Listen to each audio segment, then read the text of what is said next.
sommes dans la sous-préfecture de Goéké, plus précisément au centre de santé amélioré Rémi Lama. Depuis le 13 février 2021, les couloirs et salles de consultation sont presque déserts. Les patients viennent à compte-gouttes. Cela est dû au cas d'Ebola détecté parmi le personnel soignant. Ce fut d'ailleurs le cas index du retour de la maladie à virus Ebola dans la localité. Vous êtes au CSA de Goéké, d'où est partie l'épidémie de la maladie à virus Ebola.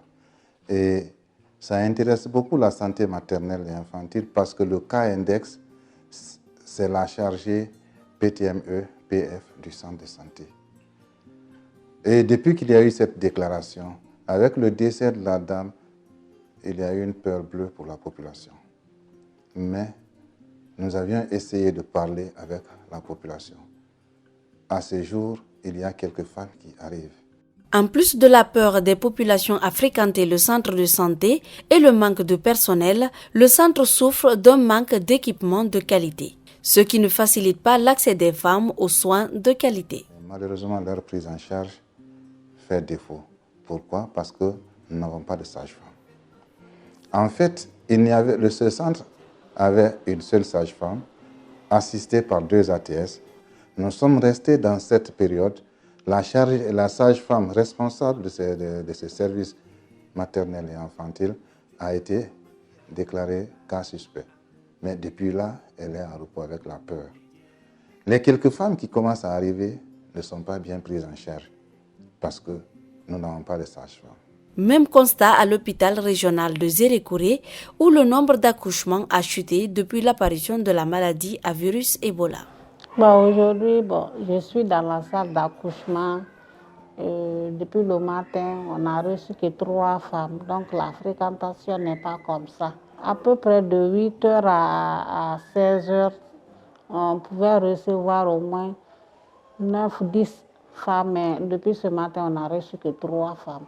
En Guinée, la mortalité maternelle est de 550 décès maternels pour 100 000 naissances vivantes. Des chiffres qui risquent d'être revus à la hausse en cette période d'épidémie si des dispositions ne sont pas prises. C'est pourquoi le gouvernement guinéen, en partenariat avec le Fonds des Nations Unies pour la population UNFPA, a investi dans la continuité des services de santé maternelle à Zérékouré. Avec la déclaration de l'épidémie d'Ebola, les services de santé maternelle qui étaient utilisés auparavant de façon très optimale ne sont plus utilisés. Presque on a une baisse de fréquentation à plus de 56%.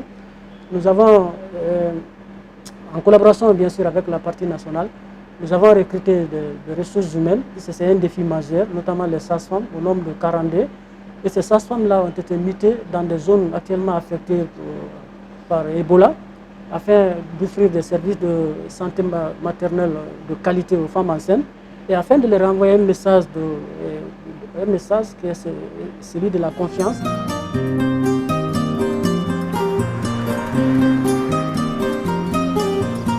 Assurer la continuité des services de santé maternelle en tout temps, même en période d'épidémie, c'est donc l'objectif que visent les autorités guinéennes.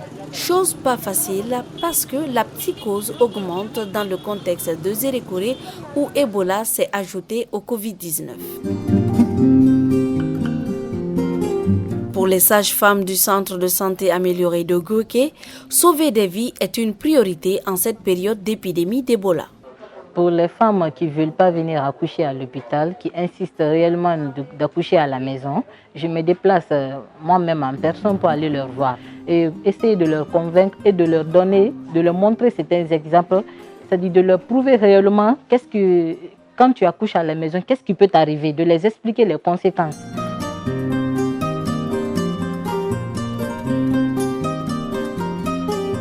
Les sages-femmes organisent aussi régulièrement dans la semaine des séances de stratégie avancée au cours desquelles elles rencontrent les femmes enceintes et en âge de procréer pour un retour vers les structures sanitaires.